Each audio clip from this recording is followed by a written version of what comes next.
اللهم صل على سيدنا محمد يا رب صل وسلم دائما ابدا على حبيبك.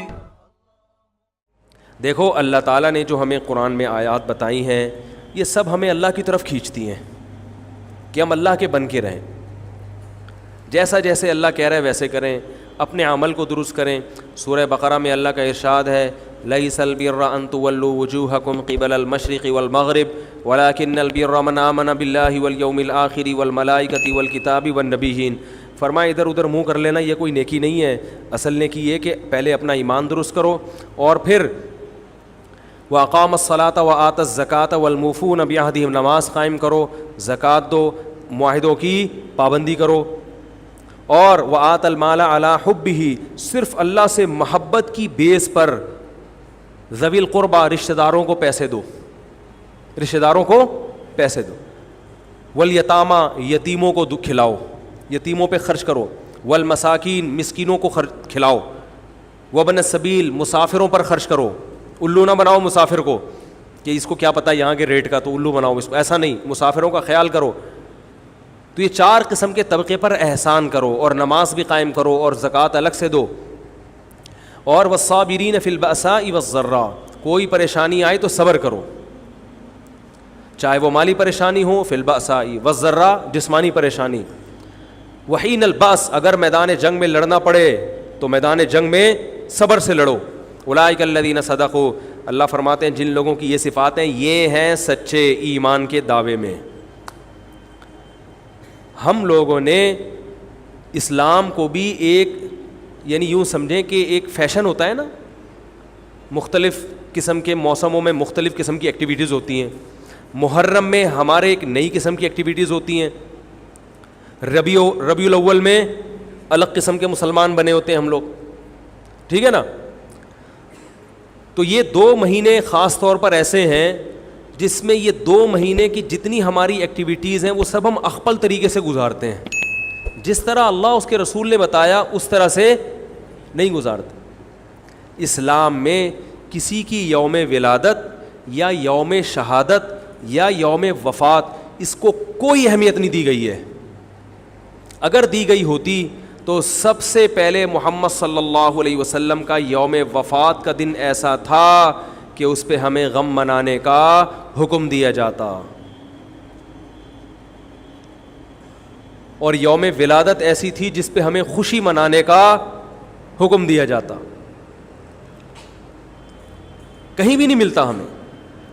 بعض حضرات یہ کہتے ہیں کہ آپ صلی اللہ علیہ وسلم کو خواب آیا تھا جس میں بتایا گیا کہ آپ کے نواسے حضرت حسین جو جنت کے سرداروں کے جنت کے نوجوانوں کے سردار ہیں ان کو آپ کی امت شہید کرے گی. تو آپ بلک بلک کے رونے لگے.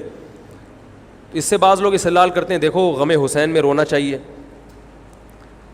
تو یاد رکھو نبی صلی اللہ علیہ وسلم کو جب اطلاع ملی آپ کو غم ہوا آپ روئے, تو جب بھی کوئی غم کسی کو پہنچتا ہے اس کی آنکھوں سے آنسو نکلنا یہ نیچرل ہے. تو ایسی خبر کو سن کے آپ کو رونا آ جائے تو یہ سنت ہے, اس میں کوئی حرج نہیں ہے. لیکن کیا ہر سال نبی صلی اللہ علیہ وسلم جس دن یہ خواب آیا تھا تو اگلے سال اسی تاریخ میں دوبارہ روئے, پھر اسی تاریخ میں دوبارہ روئے؟ بھائی جب غم کی خبر ملی تو روئے آپ صلی اللہ علیہ وسلم. حضرت جعفر طیار آپ کے چچا زاد بھائی, ان کی شہادت کی آپ کو اطلاع ملی تو بھی آپ کے آنکھوں سے آنسو جاری ہوئے. تو کیا اب حضرت جعفر کے غم میں رونا بھی سنت ہوگا؟ بولو نا بھائی. اگر آپ صلی اللہ علیہ وسلم حضرت عثمان کے دور میں زندہ ہوتے اور اس طرح بے دردی سے حضرت عثمان کو شہید کیا جاتا تو کیا آپ نہ روتے ہیں بھائی؟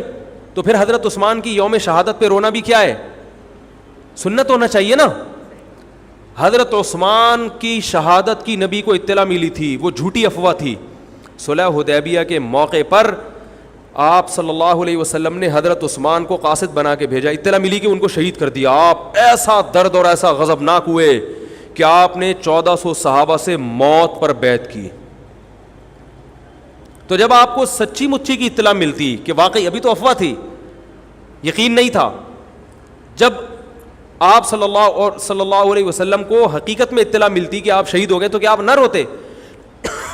آپ صلی اللہ علیہ وسلم کو اپنی نواسی آپ کی گود میں تھی, اس کا انتقال ہوا, آپ کی آنکھوں سے آنسو جاری ہوئے. صحابہ نے کہا یا رسول اللہ آپ تو ہمیں صبر کی تلقین کرتے ہیں, آج آپ رو رہے ہیں. تو فرمائیے اللہ کی رحمت ہے, یہ تو اللہ کی رحمت ہے بھائی, اولاد ہے میری. تو کیا جب حضرت وہ جو آپ صلی اللہ علیہ وسلم کی نواسی کا انتقال کی تاریخ آئے گی تو ہم سب روئیں گے بیٹھ کے؟ بولو نا بھائی. تو کہاں کی کہاں لگا دیتے ہیں. دیکھو ہر بدعت کو جائز کرنے کے لیے نا کچھ دلیل ہر ایک کو مل جاتی ہے. تو میں بار بار کہتا ہوں جو شیعہ حضرات ہیں ان کا مسلک ہے, وہ تو صحابہ کو نہیں مانتے, تو ان کا جو مسلک ہے ان کو کرنے دیں, ان کے کام میں ٹانگ نہ اڑائیں, نہ ان سے بحث کریں, نہ ان کے کام میں ٹانگ اڑائیں. بولے بھائی آپ کا مسلک ہے آپ کریں. میں کہتا ہوں جو سنی لوگ ہیں جن کے اصول ہی الگ ہیں ان سے, وہ یہ سب کیوں کر رہے ہیں؟ بھائی یا تو ادھر ہو جاؤ, شیعہ بن جاؤ, کس نے روکا ہے؟ کوئی گورنمنٹ کی طرف سے پابندی تھوڑی ہے, کوئی پابندی نہیں ہے. آپ شیعہ بن جائے کوئی نہیں روکے گا آپ کو. کوئی شیعہ سنی بننا چاہے اسے کوئی نہیں روکتا, کوئی سنی شیعہ بننا چاہے اسے کوئی نہیں روکتا. لیکن جب آپ سنی ہیں تو پھر آپ کو ان اصولوں پہ چلنا پڑے گا جو اہل سنت والجماعت علماء نے بتائے ہیں. اہل سنت والجماعت کے ہاں رونا عبادت نہیں ہے. ہاں آپ نے کسی دن کربلا کا واقعہ سنا, چاہے محرم میں سنا, ربیع الاول میں سنا, حضرت حسین رضی اللہ تعالیٰ عنہ کی ایک جو دردناک شہادت کا واقعہ آپ نے سنا, آپ کو رونا آ گیا, تو یہ عین ایمان کی علامت. میرے بیان اب ویڈیو ریکارڈ ہوتے ہیں, پہلے ریکارڈ نہیں ہوتے تھے, آڈیو چلتے تھے. تو میں نے 2 دفعہ زندگی میں پہلی دفعہ جب یہ واقعہ بیان سنا, بیان کے دوران میں بھی رو رہا تھا اور سننے والے بھی رو رہے تھے, نیچرلی آ گیا رونا. پھر دوبارہ میں نے یہ واقعہ بیان کیا, مجھے بھی رونا آ گیا اور سننے والوں کو بھی آ گیا. یہ نیچرلی جو آ گیا. لیکن اگر میں اس لیے بیٹھوں کہ میں روؤں, آج میں پروگرام ہے باقاعدہ, بولو بھائی, رونے کا, اور آپ کو بھی رلاؤں گا. اور وہ محرم کا واقعہ میں اگر ربیع الاول میں بیان کروں گا تو رونا آ گیا مجھے. تو جو خود سے کسی کا واقعہ سن کے رونا آ جائے اس پہ پابندی نہیں ہے, بلکہ اہل بیت سے محبت کی علامت ہے. لیکن یہ واقعہ جب ہم نے بیان کیا حضرت حسین کا تو مجھے رونا آیا. بالکل اسی طرح رونا جب حضرت عثمان کا واقعہ بیان کیا تو بھی آیا. ظلم تو ان پر بھی ہوا تھا, کوئی کم تھوڑی ہوا تھا. بلکہ مجھے یاد ہے جب میں نے پہلی دفعہ نبی صلی اللہ علیہ وسلم کی سیرت پڑھی, بالکل چھوٹا بچہ تھا میں اس وقت, میری عمر 9 یا 10 سال ہوگی, اور وہ آپ صلی اللہ علیہ وسلم کی وفات کا واقعہ لکھا تھا. تو اتنے بچے میں تو اتنی سمجھ نہیں ہوتی, لیکن جب مجھے یاد ہے میں پڑھ رہا تھا تو مسلسل آنکھوں سے آنسو بہ رہے تھے. ایسا دردناک واقعہ نبی صلی اللہ علیہ وسلم کی وفات کا. تو وہ تو کسی کے بھی وفات کی خبر جب ہم سنتے ہیں تو نیچرلی رونا آتا ہے انسان کو. کبھی وہ انسان کوشش تو برداشت کرنی چاہیے. لیکن اب ہمارے ہاں واقعات سنا کے باقاعدہ رونے کے پروگرام ہوتے ہیں. یہ اسلام کی تعلیمات نہیں ہے, یہ اسلام کی تعلیمات نہیں ہے. کیونکہ اسلام میں صبر کا حکم ہے. جو خود سے رونا آ جائے نا انسان کو تو وہ ایک نیچرلی ہے. اور کربلا کا واقعہ صرف اس نیت سے بیان کرنا کہ تاکہ میں بھی روؤں آپ بھی رو, یہ غلط ہے. یہ اہل سنت والجماعت کے ہاں یہ اسلامی تعلیمات کے منافی ہے. سمجھ میں آ رہی ہے بات کہ نہیں آ رہی؟ اور کسی مخصوص دن کے ساتھ تو ویسے بھی خاص نہیں ہے یہ. اور ویسے بھی شریعت میں صحیح بخاری مسلم کی حدیث ہے, آپ صلی اللہ علیہ وسلم نے نوحہ کرنے والی عورتوں پہ لعنت, نیاحہ کہتے ہیں چیخنا چلانا. آپ کو پتہ ہے زمانے جاہلیت میں جب کسی کی میت ہوتی تھی تو باقاعدہ پیسے دے کے عورتوں کو رلوایا جاتا تھا, پیسے دے کے. آج بھی بہت جگہوں پہ یہ ہو رہا ہے, پیسے دے کے رلوایا جاتا ہے. تو نبی نے تو ان عورتوں پہ لعنت کی ہے جو فری میں روتی ہیں, پیسے دے کے نہیں, جو فری میں میت پہ روتی ہیں. اور چیخ چلا کے رونا تو ویسے ہی حرام ہے اسلام میں. میت پہ جب بھی نبی صلی اللہ علیہ وسلم روئے ہیں آپ کی آنکھوں سے آنسو, بس چیخ چلا کے نہیں روئے ہیں. حضرت جعفر طیار بھی تو اہل بیت میں سے تھے. جب شہید ہوتے ہیں آپ کی 4 جوان بیویاں بیوہ ہوتے ہیں, چھوٹے چھوٹے بچے یتیم ہو جاتے ہیں, تو ان کی بیویاں جب روتی ہیں تو گھر سے باہر آواز آتی ہے. آپ نے پہلی دفعہ سمجھایا جا کے کہ ان سے بولو اپنی آوازوں کو پس کرو. جب دوبارہ تو آپ نے فرمایا منہ پہ خاک پھینک دو جا کے. حالانکہ ان کا جو رشتہ حضرت جعفر طیار سے تھا وہ ہمارا نہیں ہے, ہم تو بہت دور کے ہیں. اہل بیت سے جو جتنا ان کی بیویوں کا رشتہ ہے اتنا تو ہمارا نہیں ہے نا. ان کو چیخ کے رونے کی اجازت نہیں دی. اور آج ہمارے یہاں کیسے ہوتا ہے, ہاں ہاں ہو چیخ رہے ہیں, پیٹ رہے ہیں. گریبان چاک کرنا اسلام میں حرام ہے روتے ہوئے. گریبان چاک کرنا, اس پہ لعنت ہے نبی صلی اللہ علیہ وسلم کی. تو آج گریبان بھی چاک ہو رہا ہے, رو بھی رہے ہیں, پیٹ بھی رہے ہیں. تو بھائی وہ شیعہ حضرات کا ایک مسلک ہے, ان کی رائے ہے, ان کو ان کی رائے پہ چلنے دو. آپ جو اہل سنت والجماعت کو فالو کرتے ہو تو یا تو ادھر ہو جاؤ یا ادھر ہو جاؤ, درمیان میلہ لٹکو. درمیانی آدمی کہیں کبھی نہیں ہوتا. درمیان کی جو جنس ہے وہ کہیں کی ہوتی ہے. وہ بیچارہ نہ مرد سے شادی کر سکتا ہے نہ عورت سے. وہ کہتا ہے یا اللہ اگر مجھے آپشن دیتا یا تو ادھر کر دیتا, یا وہ تو ایک اللہ نے آزمائش بنا دی اس کو بیچارے کو, وہ آزمائش ہے, اسی آزمائش پہ اس کو قیامت کے دن اجر ملے گا. لیکن اپنے اختیار سے انسان بیچ کا بننے کی کوشش کرے, یہ ٹھیک نہیں ہوتا. اپنے اختیار سے یا تو شیعہ بن جاؤ یا پورے سنی بن جاؤ. تو اہل سنت حدیث کی کتابوں کو فالو کرتے ہیں, اور جو ہماری بخاری مسلم ہے شیعہ حضرات نہیں مانتے ان کتابوں کو, وہ نہیں فالو کرتے ان کو. تو ہم تو ان کو فالو کرتے ہیں. اگر آپ کہتے ہو میں نہیں مانتا ان حدیثوں کو, تو پھر بہت ساری چیزیں اور بھی ہیں وہ بھی چھوڑ دو. پھر آپ سمجھ میں آ رہی ہے بات, پھر وہ بھی چھوڑ دو. تو ہم تو ان کتابوں کو فالو کرتے ہیں. ہمارے نبی صلی اللہ علیہ وسلم کے حکام ہیں, میت پہ رونا پیٹنا منع. جب حضرت حسین رضی اللہ تعالی عنہ کا قتل ہوا ہے کربلا میں, اور یقیناً یہ بہت بڑا بدترین ظلم تھا تاریخ کا, تو حضرت جو آپ کے اہل بیت جو باقی بچ گئے تھے ان کا کیا ری ایکشن تھا, جو صحیح اسناد سے جو چیزیں ثابت ہیں ان کا کیا ری ایکٹ تھا. کیا امام زین العابدین نے اس طرح سے نوحے کیے تھے کہ آپ نے سینوں کو پیٹا تھا؟ انہوں نے صبر کیا تھا انہوں نے. اور یہی اہل بیت کی شان تھی. تبھی تو قرآن کے الفاظ کیا ہیں کہ نیکی صرف یہ نہیں ادھر ادھر منہ کر کے نمازیں پڑھ لو, بلکہ والصابرین فی البأساء, جو پریشانیوں کے وقت کیا کرتے ہیں, صبر. تو ہماری نظر میں حضرت حسین کا قتل بھی ایک بہت بڑی ٹینشن, بہت بڑی پریشانی, مگر اس پر ہمیں صبر کا حکم ہے. اگر ہمارے اندر انتقام کی طاقت ہوتی تو انتقام لے لیتے ہم. جو بھی قاتلان حسین تھے ہمیں پتہ چلتا کہ یہ ہے, ہم انتقام لیتے ان سے. اگر انتقام نہیں لے, وہ تو چلے گئے دنیا سے اپنے ٹھکانوں کو, جو جس نے جہنم رسید ہونا تھا وہ تو جہنم رسید ہو چکا ہے. اور اللہ نے حضرت حسین رضی اللہ تعالی عنہ کو شہادت کی برکت سے جنت کے جوانوں کا سردار بنا دیا ہے. تو جس کا جو ٹھکانہ تھا, جس ملعون نے جہاں جانا تھا وہ چلا گیا.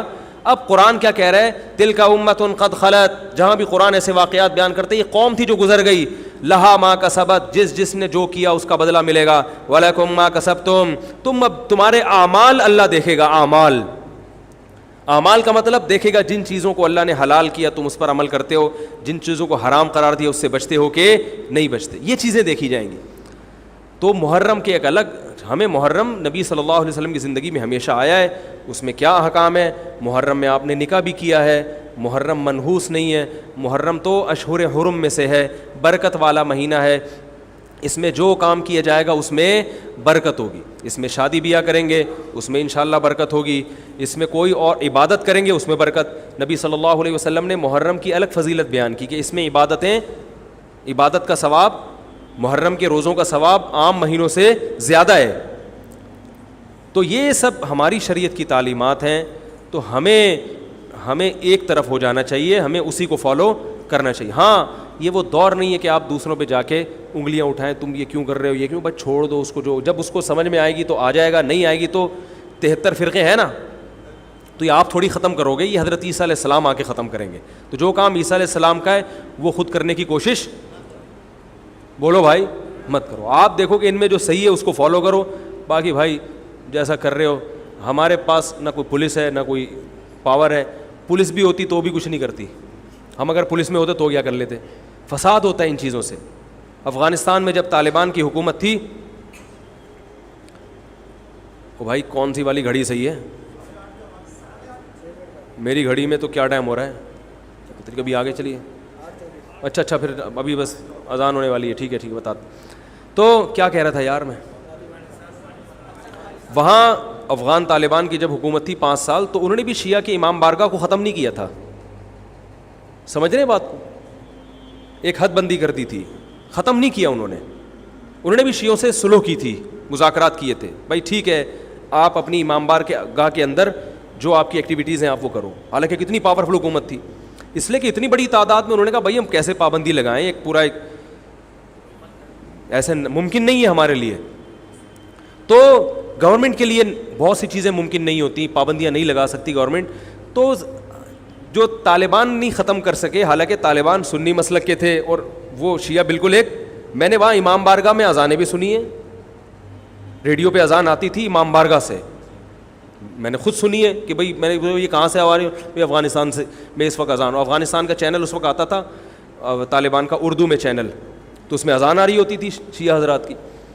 تو فرقواریت کا یہ طریقہ ختم کرنے کا نہیں ہے کہ آپ جا کے ان کو چھیڑیں, تنگ کریں. بھائی یہ بہت عرصے سے چلے آ رہے ہیں, چلتے رہیں گے. جو صحیح ہوگا اس کو حضرت عیسیٰ علیہ السلام نافذ کر دیں گے, جو غلط کو ڈیلیٹ کر دیں گے خود ہی. اگر ہم غلط ہوئے تو حضرت عیسیٰ علیہ السلام سب سے پہلے ہماری گردنیں اڑا کے ہمیں ڈیلیٹ کر دیں گے, ٹھیک ہے نا. اگر وہ غلط ہوئے تو ان کو ختم کر دیں گے. تو یہ ان کا کام ہے, آج کسی کے بس میں یہ نہیں ہے. تو میں یہ اس لیے کہہ رہا ہوں کہ لڑو مت, گالی گلوچ مت کرو, فیس بک پہ ایک دوسرے کے خلاف نیگیٹو کمنٹس مت کرو, کیونکہ ہم اختلافات کے متحمل نہیں ہیں. ہمیں بہرحال قومی سطح پہ ایک ہی بن کے رہنا ہے. پاکستان کے مقابلے میں جو ہمارے دشمن ہیں ان کے مقابلے میں ہمیں ایک بن کے رہنا. جہاں تک مذہب کا تعلق ہے, بھائی آپ کا مسلک اجازت دیتا ہے آپ کریں, ہمارا مسلک ہمیں اس کی اجازت, ہمارا مسلک ہمیں ماتم دیکھنے کی بھی اجازت نہیں دیتا. سمجھ میں آ رہی ہے بات؟ ہمیں دیکھنے کی بھی اجازت نہیں, ہم دیکھیں گے بھی نہیں. آپ کا مسلک ہے آپ کریں. تو لڑنا بھڑنا نہیں ہے. میں صرف یہ کہہ رہا ہوں کہ ایک طرف ہو جاؤ, یا ادھر یا بولو بھائی ادھر ہو جاؤ. تو ہم یہ چیزوں کو غلط سمجھتے ہیں, نہ ماتم کو جائز سمجھتے ہیں, نہ رونے پیٹنے کو جائز سمجھتے ہیں. جس طرح سے رویا جا رہا ہے, کسی کو واقعہ کربلا سن کے رونا آ جائے, یہ ایمان کی علامت ہے اہل بیت. لیکن یہ کوئی سنت عمل نہیں ہے کہ باقاعدہ اس کو رلانے کے لیے آرڈر پہ بٹھایا جائے کہ چلو کربلا کا واقعہ سن کے رونا سنت ہے تو آپ بیٹھو تو رو. لفظوں میں اسلام کو ڈیفائن کیا ہے کہ کلوا من الطیبات, پاکیزہ کھاؤ اور عمل بھی پاکیزہ کرو. تو جو اصل بات میں یہ محرم ہی کے حوالے سے یہ آیت کا میں نے انتخاب کیا تھا کہ جب آپ پاکیزہ کام کریں گے اور پاکیزہ کھائیں گے تو اس سے آپ لوگوں کو اچھے لگیں گے اور لوگوں کا دل چاہے گا کہ آپ جیسے بن جائیں. سمجھ میں آ رہی بات؟ ایک مثال دیتا ہوں. دیکھو کوئی بھنگی ہو جو بیچارہ ہر وقت گندگی میں رہتا ہو, اسے آپ سمجھائیں کہ یار اچھی زندگی گزارو, صاف ستھرے ہو جاؤ. آپ نے کسی دن اس کو نہلا دیا, بہترین کپڑے ڈیٹول سے نہلایا, سروس کروائی, کیونکہ ظاہر ہے وہ اتنے دنوں سے ایک کام کر رہا ہے تو وہ سروس کے بغیر دھلے گا نہیں. سروس کروائی آپ نے اس کی, خوب نہلا دھلا کے اس پہ اسپرے چھڑک دیا آپ نے, اور 3 دن تک کنٹینیو یہی کام کیا, تو آپ مجھے بتاؤ اس کو برا فیل ہوگا یا اچھا فیل ہوگا؟ کہے گا یار بڑا مزہ آیا. اس کے دل میں اپنے کام سے نفرت پیدا ہونا شروع ہو جائے گی. تو اچھی چیز میں, اچھی طہارت میں, پاکی میں اللہ نے اٹریکشن رکھی ہے. جیسے صاف ستھرا آدمی اچھا لگتا ہے, گندا اچھا لگتا ہے؟ صاف ستھرا اچھا لگتا ہے. تو صاف ستھرے اعمال والا بھی انسان کو اچھا لگتا ہے. تو اللہ تعالیٰ نے اسلام کو جو ڈیفائن کیا 2 لفظوں میں, اچھا کھاؤ اور عمل اچھا کرو. کیا مطلب؟ ایسا کام کرو کہ غیر مسلم تمہاری طرف مائل ہوں کہ یار یہ بڑے اچھے ہیں. تو کوئی ایسی رسم اسلام میں جس کو دیکھ کر وحشت ہوتی ہو, اس کا مطلب ہے وہ اسلام, بولو بھائی, نہیں ہے.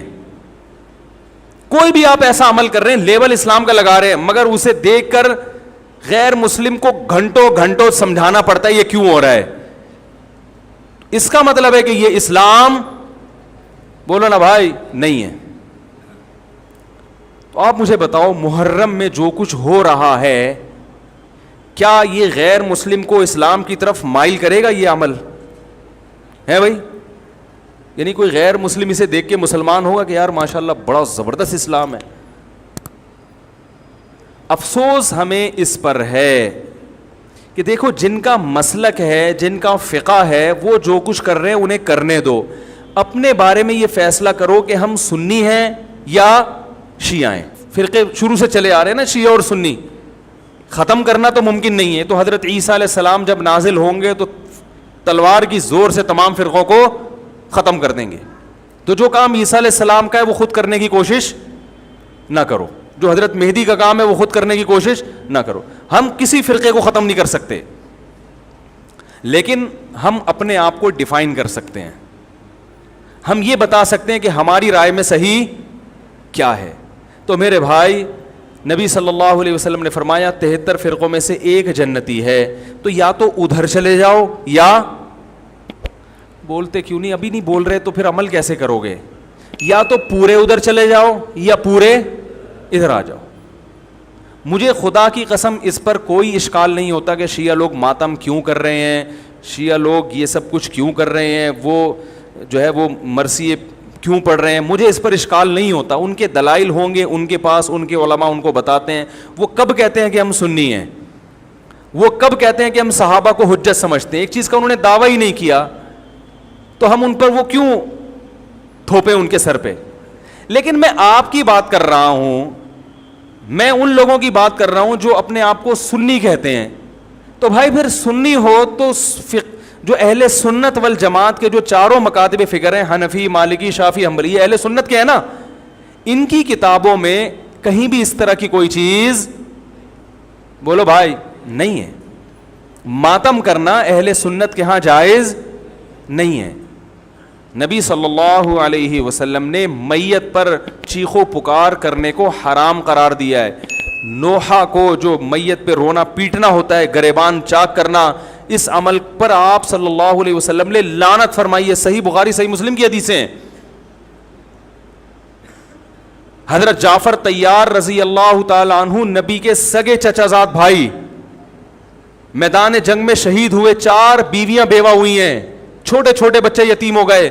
آپ نے ان کی بیویوں کو زور سے رونے کی اجازت نہیں دی. اتنا غضبناک ہوئے جب وہ باز نہیں آئے, آپ نے فرمایا ان کے منہ پہ خاک پھینک دو. حالانکہ بیوہ ہوئی ہیں, قابل ترس ہیں, لیکن چیخ کے رونے کی اجازت, حالانکہ وہ تو اہل بیت میں سے تھے. حضرت جعفر طیار ظلماً شہید ہوئے تھے. ہماری نظر میں حضرت حسین رضی اللہ تعالی عنہ کا قتل کربلا میں یہ تاریخ کا بدترین ظلم, اس لیے بدترین ظلم کہ آپ غیر مسلموں کے ہاتھوں شہید نہیں ہوئے, بلکہ ان لوگوں کے ہاتھوں شہید ہوئے جو اپنے آپ کو مسلمان کہتے تھے, اور مسلمانوں کی قیادت اس وقت ان کے ہاتھ میں تھی, حکومت ان کے ہاتھ میں تھی. لیکن اس ظلم پہ اہل سنت والجماعت کے ہاں جو سنی ہیں, ان کے چاروں مکاتب فکر کے ہاں نہ رونے پیٹنے کی اجازت, نہ نوحہ کرنے کی اجازت, اور نہ میرے بھائی ماتم کرنے کی اجازت. میرے بھائی آپ لوگ اللہ کا واسطہ محرم میں مرثیے نہ لگائیں. ہر گاڑی میں کوئی نوحہ چل رہا ہے, کوئی شیعہ ہے تو ٹھیک ہے وہ کرے, سنیوں پہ یہ کام زیب نہیں دیتا, کیونکہ یہ منافقت ہے. پتہ ہی نہیں چل رہا آپ ادھر ہو یا آپ ادھر ہو, آپ کا مسلک کہیں نہیں پتہ چل رہا. ہمیں ایک مسلک کو فالو کرو. ہمارے ہاں محرم منحوس مہینہ نہیں ہے, ہمارے ہاں محترم مہینہ ہے, مبارک مہینہ ہے. امہات المومنین میں سے بعض کی اس مہینے میں شادی ہوئی ہے. ہم شہادت کو نحوست نہیں سمجھتے. 10 محرم پہلے سے مبارک تھا, حضرت حسین کی شہادت کی وجہ سے اور مبارک بن گیا, منحوس نہیں بنا. شہادت مبارک عمل ہے, منحوس نہیں ہے. ہم اس مہینے میں کالے کپڑے نہیں پہنیں گے, ہم اس مہینے میں خوشیاں منانے کو جائز سمجھتے ہیں. لوگ کہتے ہیں ان کو حسین سے محبت نہیں ہے. محبت کا جو طریقہ حسین نے بتایا اس طریقے پہ عمل کرنا حسین سے محبت ہے. جو طریقہ حسین سے ثابت نہیں ہے اس طریقے پہ محرم کو منانا یہ محبت کا طریقہ ہماری رائے میں نہیں ہے. سمجھ میں آ رہی ہے بات کہ نہیں آ رہی ہے؟ اور ایک میں وضاحت کر کے بیان کو ختم کروں. بھائی یہ کوشش کریں گے نا اس کی, محرم نہ منحوس مہینہ ہے, نہ اس میں بلائیں نازل ہوتی ہیں, اس میں خوشیاں منانا بھی جائز ہے, اس میں نکاح کرنا شادی کرنا بھی درست ہے. یہ جو مشہور ہے محرم کی شادی ناکام ہوتی ہے 100% غلط ہے. جو شیعہ حضرات ہیں وہ بچیں اس سے. ہمارے ہاں یہ بالکل اس کی اجازت ہے, آپ محرم میں نکاح بھی کریں, محرم میں آپ اپنے بچوں کا عقیقہ بھی کریں, آپ اس جو ہے جو بھی خوشیاں ہیں آپ اس کی کریں, تاکہ اسلام کا جو رخ ہے نا, اسلام میں کوئی مہینہ منحوس نہیں ہے, تاکہ غیر مسلموں کے سامنے کم از کم ہماری طرف سے جو اسلام پیش ہو وہ یہ والا ہو, ان کی طرف سے وہ والا ہو. غیر مسلم کے پاس آپشن ہو کہ بھائی دیکھ لو ان میں جو اچھا لگتا ہے وہ والا اسلام آپ فالو کر لو, لیکن آپ بھی ویسے ہی بن گئے تو پھر اسلام کا ایک رخ جائے گا ان کے سامنے. سمجھ رہے کہ نہیں سمجھ رہے؟ تو اس لیے یہ گھروں میں مرثیے نہ لگایا کریں. میتوں پہ نوحہ کرنا، غم منانا ہماری شریعت میں پسندیدہ، 3 دن تک تعزیت ہے بس، اس کے بعد نہیں. اور عورت کے لیے شوہر کے مرنے پر 4 مہینے 10 دن عدت.